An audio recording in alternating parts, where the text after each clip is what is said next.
Welcome back to What Would It Cost? We're having an awesome time here on set today, doing a little chit-chatting with this awesome young gentleman, Matthew Speciale. And today we're going to talk about everything to do with AI, artificial intelligence. There we go. And that's why we have the experts on to talk about it.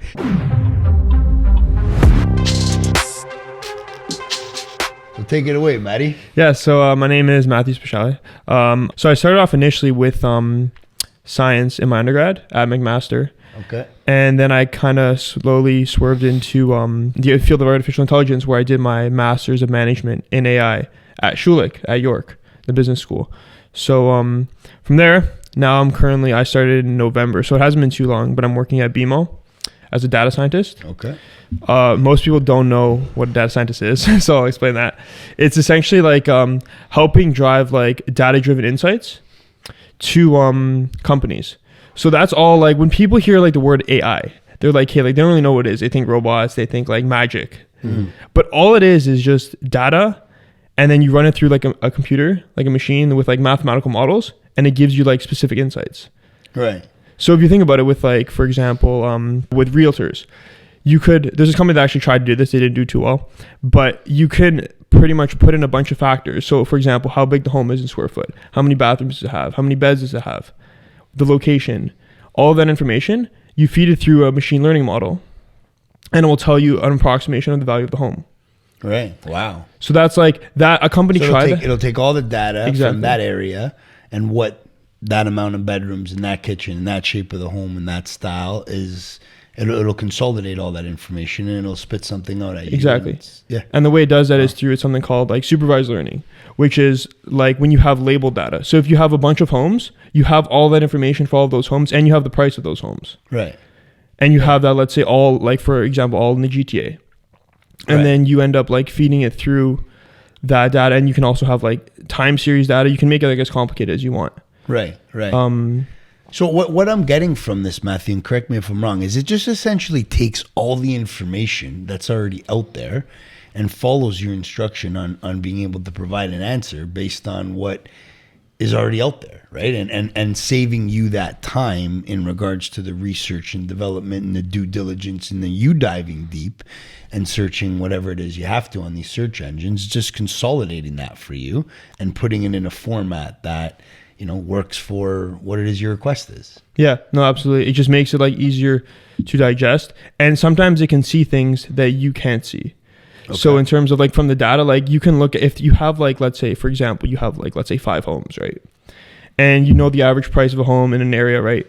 Then that would help you like determine the price. It might be simple. But if you have like hundreds of homes, you can't possibly look at all the homes, right, and determine like the price for that, right? So, same as when you have like ads on Instagram, for example, or like recommending like on Instagram, like, or TikTok is the best example actually. It's all AI. Like determining like the next video is determined like if you watch like a lot of like sports videos, you physically like you view your view time for like sports videos is longer than like your view time for like fashion. Right. Then it's gonna request you more like sports videos. You don't necessarily have to like it because the data it's collecting is from like, and they don't have someone obviously behind the scenes like saying, okay, this guy like Nick likes soccer videos, so I'm gonna like send him more soccer. Like it's all done through the it's like it's saying he was on this video a little bit longer than the other video, so let's show him more of this content.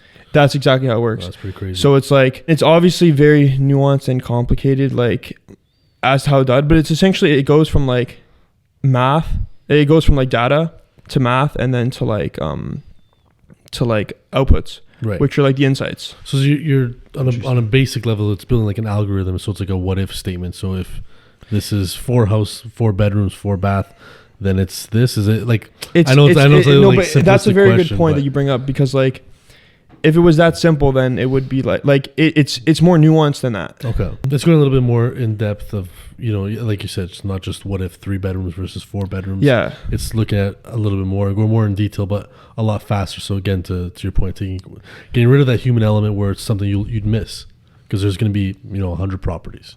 Yeah, exactly. And it wouldn't be like as accurate if it were just like if this, because there's always like nuance, like if it has like 3 bathrooms and like let's say 2 bedrooms, but it's like a smaller house versus if it's like a bigger house, like it's not always like that straightforward. Right.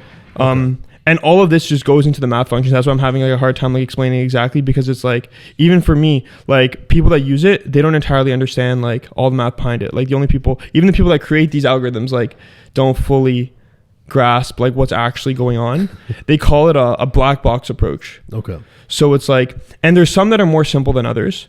So for example, if you have like, let's say the price, like you have an X and a Y axis, and then you have like the price of a home on a Y axis and the square foot on an X axis. You think that there would be a linear line, like going forward, or maybe it's like a curved line that goes a little bit up more, right? But you take that line and then you have like another line, which is like the number of bathrooms and then the price of the home. So you always have the price of the home on the Y axis. And then you can take multiple variables that would help you influence, like that would help you, not influence, but that would help determine the price of the home. And those variables, like confounding, they work together in a certain way where like it understands like what is better in some situations and what is better than others. Right. Very cool. So how would you say you would be able to really leverage this technology and being able to benefit your business? So that's a great question. It depends what business you're thinking. So like, for example, I watched this TED Talk recently from Andrew Ng, who is, he's like a driver in AI, like he's a professor at Stanford. And he was saying even something as simple as like, it doesn't always have to be like, I'll give you a grander scale example, which I think is going to be in the future and is going to be amazing. But even something as simple as like, let's say if you have like a pizza shop, right? And you wanted to determine like the demand for certain pizzas at certain times, right? So let's say, for example, on Friday nights, you end up selling a lot of like margarita pizzas, whereas like at a different time, you sell a lot of like something else. Or like you sell more pizzas at a certain time than another, whether it's the specific type of pizza or not. You can get an AI to track your like past history, and it will determine like when, it's called time series forecasting, where it will determine where your specific certain pizzas are exactly going to be sold in certain times. It's going to be at certain times. So it does that for you. And that, like, it might not seem like a big deal, but for that pizza owner, that could save him like, even if it's like a few $1,000s, like per week, that would compound eventually. Yeah, no, it's huge because it saves you on employment. So saying, I don't know, maybe I don't need 5 people on staff from 1 to 4 p.m. Exactly. Maybe I need 10 people on staff from 5 to 8 p.m. or later on in the evening. And then even certain, I guess, products. Okay, don't buy the freshest stuff now because towards the end of the week, we're selling more, I don't know, pepperoni and peppers and all that. So that's cool because it's like you said, it's the smallest thing, but it could add up to thousands. Yeah, it compounds, right? Yeah. So it's like, it helps, like, so that's a simple example. With an example with like banks, for example, like BMO, like I know they had like fraud detection models. So they would, again, like this is all stuff that like people could do if people could like look at a lot of data at once, but we can't, like you can't really like process it yourself. That's the way I think of it. So for example, fraud. So they would look at all of like the specific data from like a transaction, like the location, like the time, how much it was, and they'd compare that to your previous transactions as well as transactions from like all the people at the bank, and see like, hey, does this look like it's fraud or not? Right. No one person, if they had the time, they probably could go about and do it, but no one person can do that themselves. So they would feed it through an AI machine, and then this does it for like every specific person, right? Right. What are some of the tips and tricks that you would have for the audience to be able to, start to navigate through the process and how to use the technology? The thing is, it's funny because like nowadays, like it's going to get to the point, I feel like in a few years, where you're not going to need to know, like you're not going to need to be like a data scientist like me and know how to code in Python to utilize AI. There's going to be so many like no code, simple user-friendly interfaces. Exactly, like with ChatGPT, for example, where you have like, you can just instruct it, like ChatGPT literally writes code. Right. So you can tell it like, write a code to, I don't know, like run a linear regression model on like the housing prices versus the square footage in the house. And it will literally write like a full like model right. for you. Nuts. Wow. So I guess, just simply making it more simple for people to use these products. Like I think one of them is as a great example is like CRM systems. I remember they used to be a lot harder. You have to figure out how to code. You'd hire somebody on. Whereas now we use something like Monday.com, and I love it because I have like small basic knowledge of coding, like nothing like you have for sure. But it's pretty easy. It's user friendly. So instead of us saying, okay, I got to go pay this guy now to create this new board and all these automations and algorithms, I'm doing it myself. Which I guess to your point, the AI is going to get there as well. It's like it's really big. It's really large scale right now. You got to learn Python, all that. But then they're going to simplify it, and you're going to be able to do your own little tricks here and there to pretty much use it for yourself. Yeah, I like a ground-based level for sure. For sure. You know what freaked me out about this most recently, and going off to what you're saying, you have like all these systems and processes and CRM systems and technologies that you think like, whoa, this is so sophisticated and this is so like next level. And then AI comes in and it makes everything look fucking stupid. Yeah. And like we were Neanderthals with the way we were doing things before, right? Like again, even with these sophisticated CRM to go to systems, it's like, oh my God, you could expedite that process. You can get even better. You can get sharper. It's just like, holy smokes. Well, even to go to your point with this chat GPT, David was doing a presentation for us last week, showing us about it, talking about it, and it was great. And then one of the questions he asked was, write me a formula for mortgage calculations. Yeah. And this thing just spit it out, and everybody was like, oh, that's cool. For me, I was like, this is horrible, because when I was doing our mortgage calculator for our website, 2 months it took me 4 hours to perfect this code, and I still couldn't get the right decimal point. This thing did it in 3 seconds. I'm like, I wish I had this 3 years ago, because it would have saved 4 hours, 2 months of my life of creating this website. Yeah, but and I was trying to create the code myself. It's scarier than that, because it's like, yeah, it's just ground level scary. no, but I'm saying like, because it's like, this is what I wanted to like talk about mostly was like, so ChatGPT, right? The way it works is like it's trained on like all the music. It's trained on all the information on the internet, right? And up until 2021. And then what they did, like very generally, very briefly, they had like specific experts write like prompts. So they would write like, oh, like, what is a dinosaur? And then it would explain like a dinosaur is this or whatever. And they would have like that, just understand like how to answer questions and whatnot. And they did that. I think there were like 10,000 like prompts, but that's obviously very expensive to do, right? Because you need to get people that are experts to write these prompts, and then you feed it into the system. So that's a pre-trained model. Then from there, what they did is they had it spit out like 4 different answers, and they had experts like rank these 4 different answers. And then they fed that to like a reinforcement learning model, which like kind of rewarded stuff that was good and gave penalties to stuff that was bad. So the reason why I'm explaining all this is because what you can do is like you can essentially take ChatGPT to med school and you can feed it like the textbook, all of the textbooks for that it would use, like all the biology, all the chemistry, all the physiology, anatomy, whatever. Feed it all that. Eventually, it's probably going to understand images as well. You feed it all that, and then you can also put it through like hospital rotations. You feed it all the clinical notes and whatnot. And there's a certain way where you can feed that in, where you can essentially will have like a ChatGPT that's like ChatGPT medicine or whatever.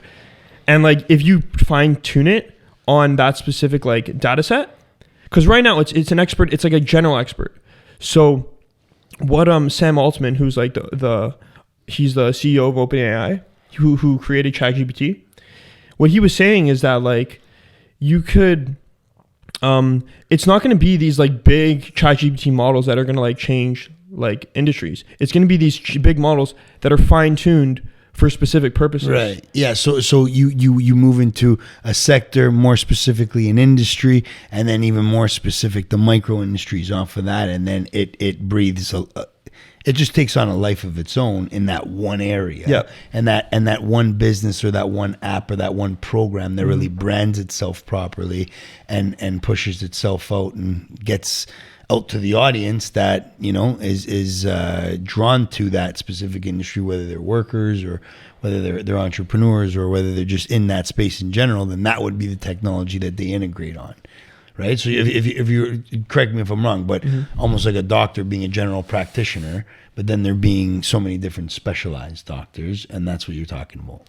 Yeah, that's like one way to think of it for sure. Like you, as long as you train it, because like I said from the beginning, like I want to drive this point home, like it's all about data, right? Yeah. If you feed it like the specific data, because like right now it's trained on like general internet knowledge, right? Yeah. So if a doctor, let's say a neuroscientist, was training it and just feeding it all the facts, all the questions, all the data, anything pertaining to neuroscience, then there would be that area of ChatGPT or that specific niche that would know everything about neuroscience. Yeah, exactly. Right. Which is crazy because it's like if you feed it like that specific, and it just builds on top of like the original model.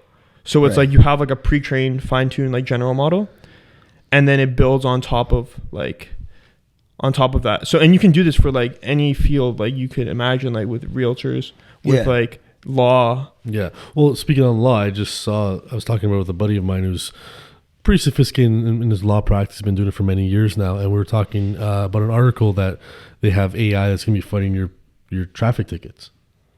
So instead of having a lawyer or paralegal, it's like, here's the data. You ran the red light. You ran the red light. This thing's going to fight it for you, but the facts are there. Because on a lower level of law, I guess the way he was explaining is like, it's just black or white for it. So were you speeding or were you not?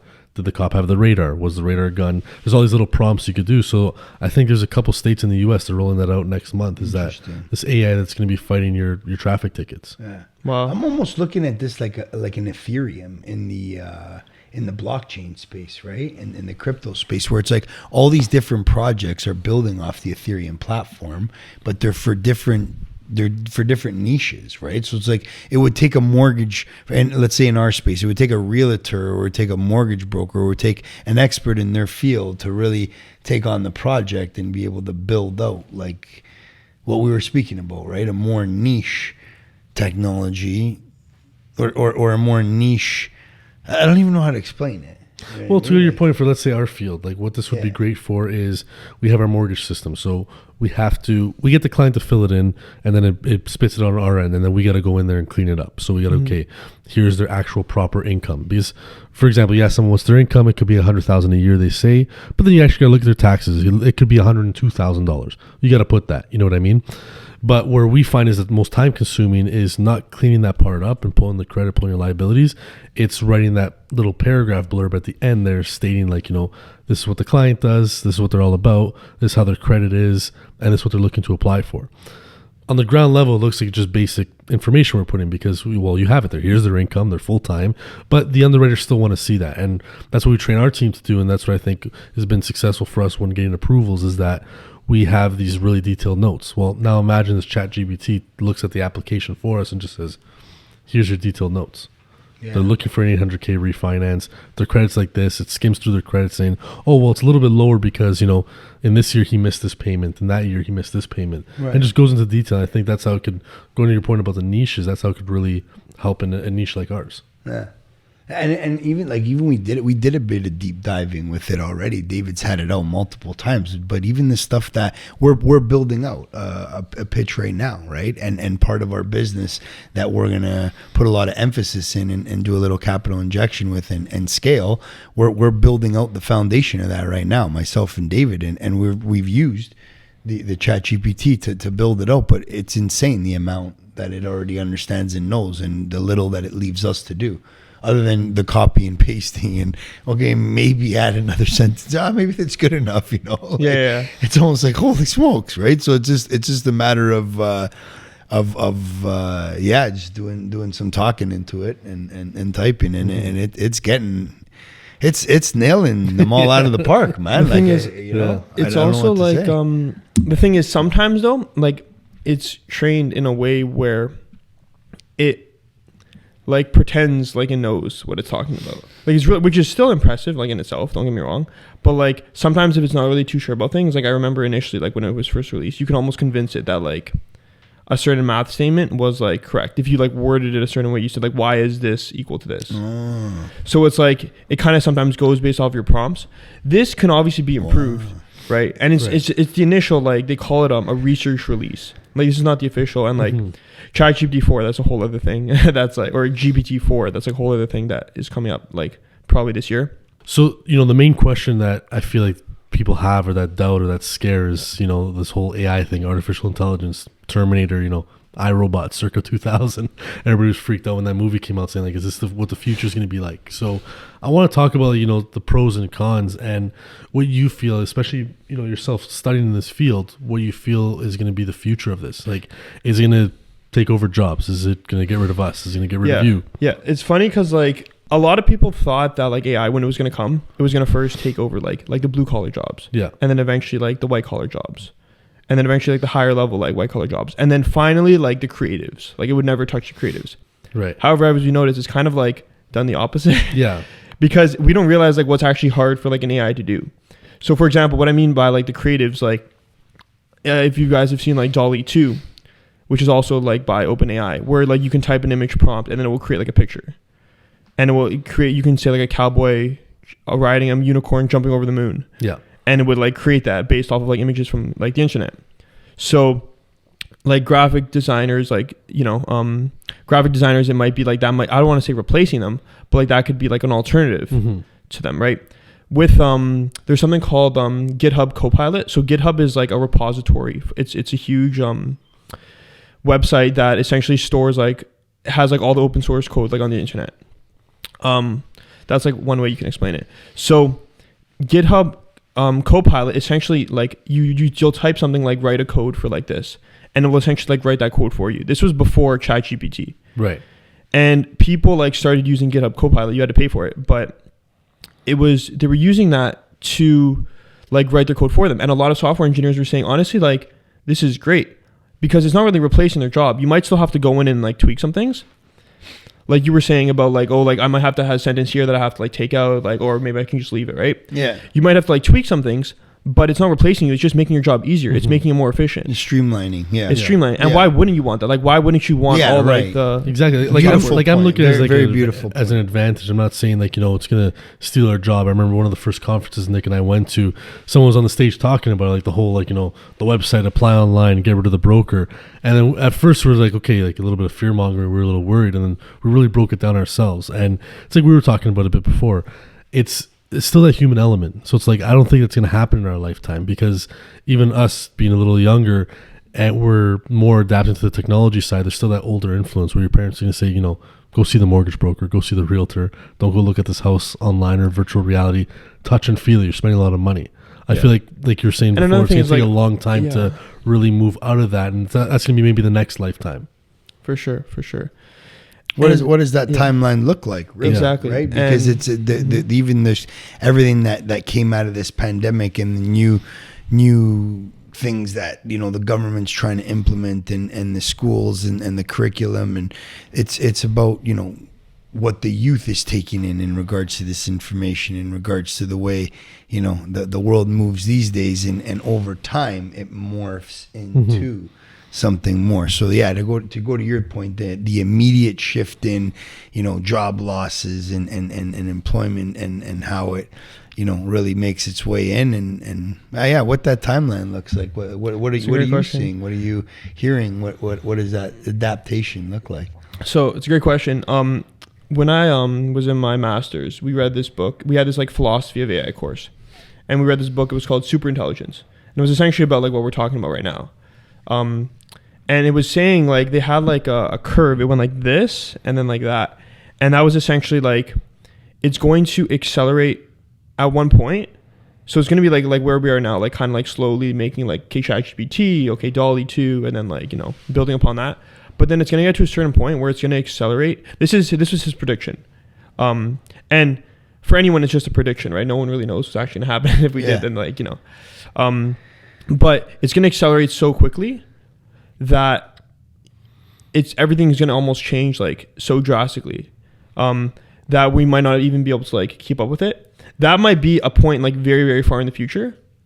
But essentially once like, I don't know if you guys have heard of like AGI, artificial general intelligence, but that's essentially like what people think of like as like a human being, where you like talk to it as like full human, and like it actually like is, it thinks like a human, it is like a human. It can like think itself, write its own code, make its own decisions and all that. Like if that ever happens, or when that does happen, then that will obviously be like the biggest like thing to ever happen to humanity, essentially. Right.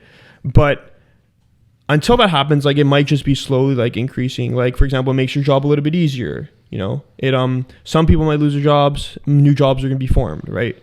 Right. But once you get to a certain point where you have like an artificial general intelligence, like if that ever does come ever does occur, then like that's going to drastically like change. Right. Like I look at it as a basic example, and one of the biggest revolution examples was the assembly line. Yeah, that was the huge thing when the robotics came out, and it's like, well, it's faster, it's more efficient, but all these people are losing their jobs. Well, yeah, you can look at it as they're losing their jobs, but also, to your point, create a lot of jobs. It's a different field of study now. I think like even the schooling needs to change. It went from, okay, these guys were learning about how to, I don't know, put this frame together for this car. Now they're learning about how to maintain the robotics at a basic level. Make sure this is working, that's working, all the code is in check. So I like that you talked about that. That's going to just create more jobs, not just eliminate them altogether. Yeah, no, great point. And it's like embrace the technology for what it provides and what it allows you to do today, right? And get excited about it. It screams efficiency to me. Allows us to streamline certain things. For example, this company in which myself and David have been in development with, and now Michael's joining the party on taking it to the next level. What this is it's satellite offices in different brokerages, right? And for every satellite office that we build, we got to send out 2 employees. So the quicker we could build these satellite offices, the more employees that we could send out. This technology being a big part of, streamlining that process allows us to hire more people quicker, right? So it's a great point you make too, right? Like embrace the technology for what it serves for today, and who knows what's going to come up tomorrow. Absolutely. Right? And it's like, even like, for example, with like science, like let's say you can essentially have like, because let's say you load like somehow all the science like ever, like all the research articles, like every like, thing created into like an AI, right? And it learns all of that. And then you direct it to like, okay, like try to like, I don't know, cure this disease or do something here. And it's able to like do that because it has all the previous like knowledge from before, right? And if science like accelerates, let's say to a magnitude of like, let's say 10 times, 100 times like the rate in which it's accelerating today using AI, if it gets to that point, and let's say like, I don't know, we live like longer, all diseases are cured, like, is that a bad thing? No. Right. So we might not need doctors, but so what? Like we can have fun. We can enjoy our time doing like things that we actually like doing, like making meaningful connections. AI is never going to be able to replace that. Right. Like, yeah. So it's another way to think of it like that. Like it doesn't always have to be so pessimistic. Yeah, exactly. If it's replacing stuff that you're already doing, maybe that's like a good thing. Maybe you didn't want to be doing those things in the first place. You're only doing them for money, let's say, right?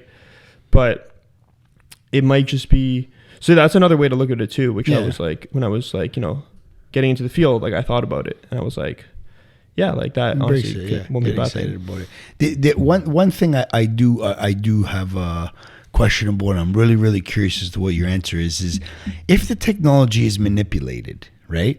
And let's say climate control. I've heard someone that it asked it a question about climate control, and it said that it was necessary, that it would potentially be necessary that everybody would go into a lockdown mode in 2024, to the point where we couldn't be driving our vehicles and we couldn't be just living the way that we're living right now. Very similar to what we've seen through the pandemic, right? So the technology is now, let's say, been manipulated by these globalists or these people that are wanting it to spit out certain information to the masses, and then the masses start to follow one another, and then they get the result that they want. What can be done in regards to that? So you're saying like people that are controlling this AI, but where are they like hearing this? Like so like if the governments, let's say, or any movement in particular is able to manipulate the technology and have it see it from and through their lens, right? So you were saying a little earlier that it depends almost like on the tone that you're using with it, and if you're good enough at manipulating the question, then it could spit out an answer that kind of goes to the beat of your drum, right? So if the technology, is it something? Can someone or something or some movement manipulate it, and then when the rest of the people are using it, be asking it the questions that they are, be spat out the information that is coming from the source in which is manipulated? This is a very good question. I mean, like it depends. Like whoever I guess controls this AI and like whatever data it's being fed into, right? Theory. Again, this all goes back to like whoever controls the AI. Like not controls, whoever feeds the data into like the artificial intelligence, right? Whatever it's fine tuned to say. So like, that's. I mean, there should be. Yeah, it is. There should be ways to like fact check it, I guess. Like, because you're still gonna have Google. Like, Google's not really going anywhere. Well, that's another conversation. Like how ChatGPT might somehow replace Google, but Google's not going anywhere. Like for now, like you could always like check it on like web pages written by humans. Yeah. To double check that, right? Yeah. And ChatGPT is not really designed to be like it's it's just like designed for like conversation. It's not designed to be like factually like correct as of right now. So, but I see what you're saying about like in the future. Well, imagine everyone adopts the technology. They believe in it. They feel like this is the end all say all. It streamlines businesses. It gets super efficient. It helps. It has all these positive things, and then it becomes manipulated, and someone integrates with it, feeds it what it's wanted. Now it has all its distribution channels because everyone's adopted the technology, learned how to use it. They think the world of it, right? And then boom, the wrong information is jammed in there, or information that a source wants you to know or believe or think, and then everyone takes it as gospel, right? Yeah. Like I think it always goes back to like what you're saying, is just do your own fact check. Because even something on a basic level, I'll use an example from last night at dinner. We have the whole Google Home thing in the kitchen. I don't know, we were talking about Madonna. You know, my sister was like, "Hey Google, how old's Madonna?" Yeah. We can say whatever the hell it says. we don't know. We're relying on that. But I guess to your point, it's like you could fact check that. There's hard facts. If you really want to make sure, okay, is she actually 64? Let me go actually do research, because or else you're just listening to the AI that is your Google Home device. And like once you get to the point where if it realizes that like this is like this stuff is spinning out of it, it's like wrong. Because like when with the whole like the Trump and Biden thing, and like people were saying that like they were like the right wing was like feeding in data into like feeding in advertisements into like Facebook and stuff. Right. Is that where you were kind of thinking? Yeah, exactly. 100%. So that's like different because you know that that's coming from like a human. Right. But you're saying once it comes from an AI and you believe what the AI is like, because of humans on the back end feeding it to the AI. Right. Yeah. So let's get through this honeymoon stage. Everyone adopts the technology. It does wonders for everyone's business. Everyone's, oh my God, this is amazing. They're the biggest believers of it. They're like this to it. And then it gets manipulated. And then boom, you know what I mean? Yeah. And it's just like, whoa, right? You literally shift. You could do some crazy shit, bro. I guess it's just to start to think of that. I'm the sky just is blue. spitting out loud right now. You know what I mean? I get Yeah. Yeah, I never thought about that. I don't know. It's I never really for sure thought about that angle. Because what's going to be that control on the other end, that sensor? You know what I mean? Like, again, going to these social platforms, they all have their control, and there's these bills now that are being passed. Look at what's happening with. Sorry to hijack the convo, but look at what's happening with Twitter right now. Do you know what I mean? It's what he's revealing and what had went on, and the highest of powers manipulating these social media platforms right now to allow and not allow it to do, and to freedom of speech. What does that even fucking mean anymore after Elon's proving what he's proving with it? So it's just so interesting to see, right? Like, and what can happen in this space is it's like, whoa, right? Because we're just talking about, you know, influencing individuals and their opinions on the social media platforms. With this, we're talking everything, you know? Yeah. It's wild. And people are very impressionable. Look at us, like we're talking about, we're building out development for these satellite offices, which it's a small scale, but if we didn't have maybe 1/10 of the knowledge we have, where I could come in and I said, Nick, this doesn't make sense. And then Nick says, yeah, that doesn't make sense either, but it's a good framework.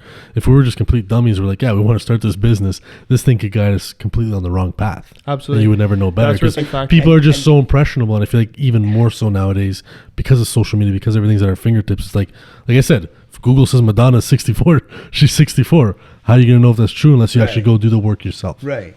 And it was so good when we were building it out, to the point where we were just like, man, so I don't even got to proofread some of this stuff. It's so dead on. So that's what I mean about the honeymoon stage. Like everyone adopts and is like, for 2-3 years, and then it starts feeding you that it, like, anyway. Like the bullshit. Yeah. I mean, it all comes down to, like, I agree with like what you were saying in the sense where like you need to fact check it, right? Like there's a certain extent where like you, even on the internet, like there's some websites that are complete like bullshit. Yeah. Like, so like, on Wikipedia. Yeah, like it's called like we learned it in like science, like in my undergrad. It's called like crap testing, like credible, like reliable, academic, like whatever it may be, right? So like you have to like do your due diligence. If you wanted to, you could probably like find on it. You can probably find citations on the internet saying how like the Earth is flat. Yeah, because there's like some people that still believe that, and they put that on the internet, right? Does that mean it's real? Like no. No, I hear what you're saying, but you know what the problem with that is, Matt? People ain't doing their due diligence these days. It's hard enough to have time to take a piss, let alone dive deep into something. You could ask the AI, then you're like, oh, okay. Yeah, but yeah, no, great points. So that was very interesting, man. Very interesting. Yeah. Wanted to thank you for coming out here and blessing us with your knowledge and your experience with the technology. And for a young man like yourself to have the education, the schooling, and the knowledge about this current technology that we feel is going to have a very, very big impact in the business world, especially, right? Because that's what we're here for with WWIC, right? And more specific, the housing market and real estate. It was awesome to take in these tips and these tricks and this knowledge from you. So yes, absolutely. Well, it was a pleasure to be here. Thank you so much. Well, that's awesome, man. Well, thank you again. And thanks again for tuning to this week's episode. Be sure to like, follow, and share. Hit the subscribe button below. We'll see you next week. Coming up on What Would It Cost? So a hard loft traditionally is a building that has had a previous use, typically a commercial building or like a factory, that's then converted into multiple units. And then a soft loft essentially mimics what a hard loft, like some features of a hard loft. So you'll have exposed ductwork, you'd have the concrete ceilings, concrete floors, but you'd still have those modern finishes, typically with a soft loft. So soft is just like nice on the eyes, and then hard is like rustic, brick masonry, exposed ductwork, and then maybe all of the same features that was there previously for the previous use. Right. So like real authentic lofts or like hard lofts. Yeah. Right. Got it. And then there's also different styles. I get yelled at on TikTok all the time about this because I'll post, check out this soft loft. And they're like, it's not a 2-story loft though, blah, blah, blah. And I'm just like, well, it still has like the 10-foot high ceilings because the standard is like below 9 typically. And a lot of people get confused. Like there's different styles of lofts. Like a loft isn't just, you can't put a loft or define a loft in just one box.